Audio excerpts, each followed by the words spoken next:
Who is, in your eyes, the most overrated player? Ouch. That might come back to haunt me. The most overrated player is a hard one because there's not many players that have been rated highly that have not won anything. So I would probably say me. I'm probably the most overrated player since I've always gone to places and not achieved anything. But that's just my own doing since I don't practice hard enough and I don't work hard enough in my game. Okay, so conversely, who is the most underrated player in your opinion?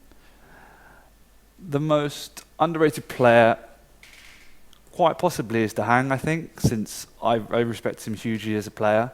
I know he's achieved quite a lot already, but when people watch him and see him play, and they really don't respect him as much as they should. He is a really fantastic player, and he has a style that anyone can adapt to and use for themselves, since it's so simple but yet so effective.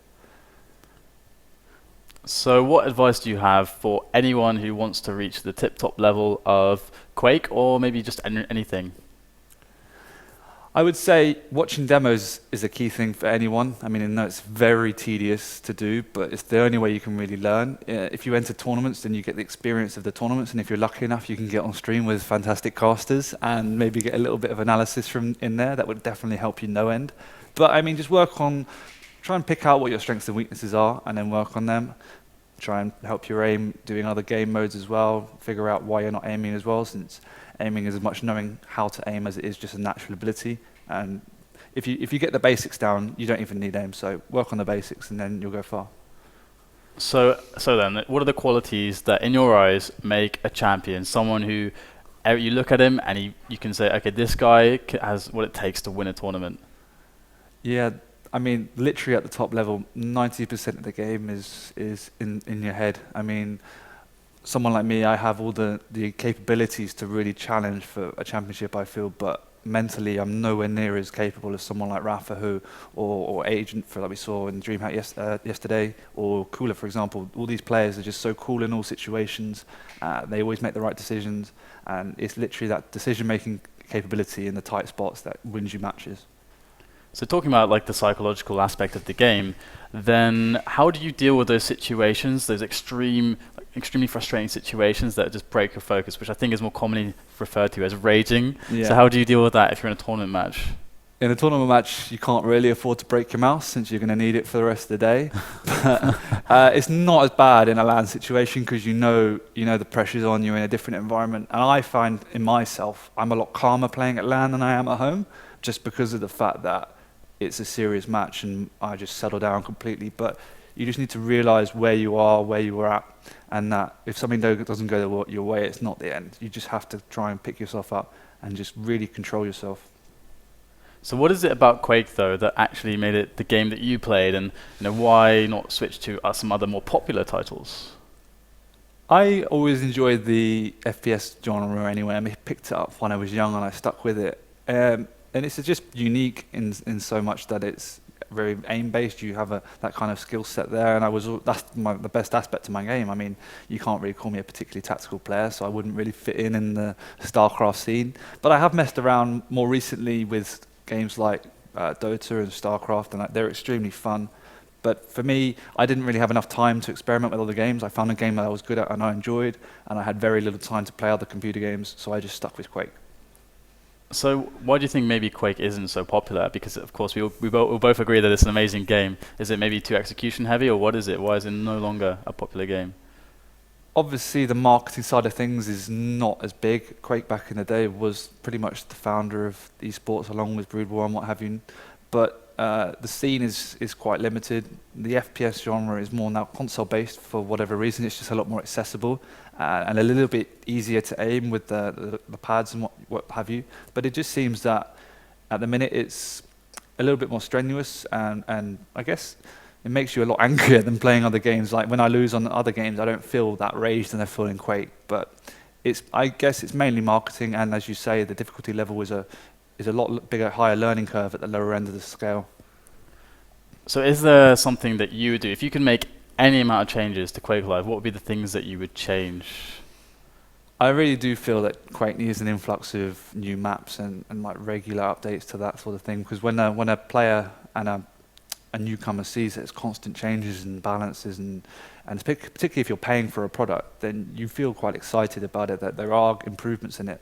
I mean, no disrespect, the maps are great at the minute, but we've been stuck with the same map pool since I've started Quake, Quakelife that is, which is a number of years. So new maps is a definite thing, and if we can get even the old maps from Quake 3 that aren't played anymore, like regen and whatnot, back into Quakelife, that will try and reinvigorate the game a little bit. What are some of your fondest memories from a LAN that you've attended? Just meeting the players. I mean, people don't realize that there are true people behind the alliances, and they are some great characters in Quake, like partying with somebody like Strengths and Sparties and whatnot. They're true characters, and everyone coming from all different backgrounds, different countries. It's great to know all these people, and you can make some really good friends. For example, I keep in contact with Garpy very regularly, just met him through Quake. So LANs are more than just a competition. It's a chance to meet people and get to know the true faces behind the Quake players. So speaking of like attending LANs and finally meeting the faces behind the names, who was the guy that surprised you the most, was maybe the most different from online to real life? I think Avec, I guess. Since when you see him online, like, I mean, obviously you've seen him in photos and everyone knows who Avec is. He just looks like a little butch bulldog, but in real life he's a really nice guy, you know. He likes to chill and just chat, and yeah, he's a really nice guy. But Kilson as well doesn't really speak much online, but at LAN he came and gave me a lot of advice, and we spoke for quite a long time. So, I mean, everyone really is a different person online. There's a lot of keyboard warriors. Strengths, for example, is a really, really cool guy on LAN. So, yeah, I mean, everyone's pretty decent. So you've spoken about some of the fondest memories you've had, and would you care to elaborate? Was there a moment that was just horrible, just dismal and terrible that you could talk to us about? Dismal and terrible at LAN? Probably, I guess being knocked out of any tournament is not bad, but I think turning up to DreamHack Winter and not having a bed was pretty much the worst possible scenario of my entire life. I was afraid I was going to have to sleep in the snow. I don't know what happened, but I ended up sleeping on the floor in someone's random room. I think it was a StarCraft player's room. But I guess not being knocked out of a LAN tournament is pretty bad, especially when you've been preparing for so long, and that's not really nice to feel. So let's talk a little bit about your future with Quakelife. You said to me that you're actually thinking of coming back and playing more after a spell of inactivity. So what are your thoughts on this topic? I would love to compete again. I mean, I told you before, I do get angry when I play, so saying I'm coming back and keep competing is a different thing. But no, I mean, I do miss competitions, and if there's LANs about, I've enjoyed every single LAN I've been to, so I do want to compete and try and get up to a suitable level so I can go back to these LANs and maybe even compete for a respectable position. So you've had some experience casting, so what do you think about casting? I mean, it's something you've done a few times. What are your thoughts?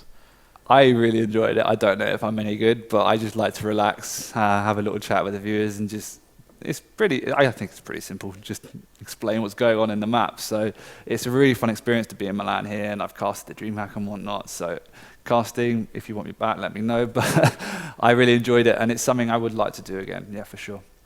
So currently you're a personal trainer, and you've been undergoing your master's program. Would you like to tell people about some of your future plans when it comes to that? And maybe actually tell them a little bit about your master's as well.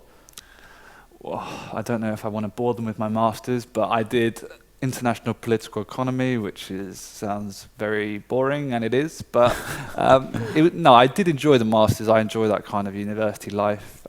But I got that out of the way, and I got a distinction, so I was very happy with that. Personal training went into as a job. It's very fun.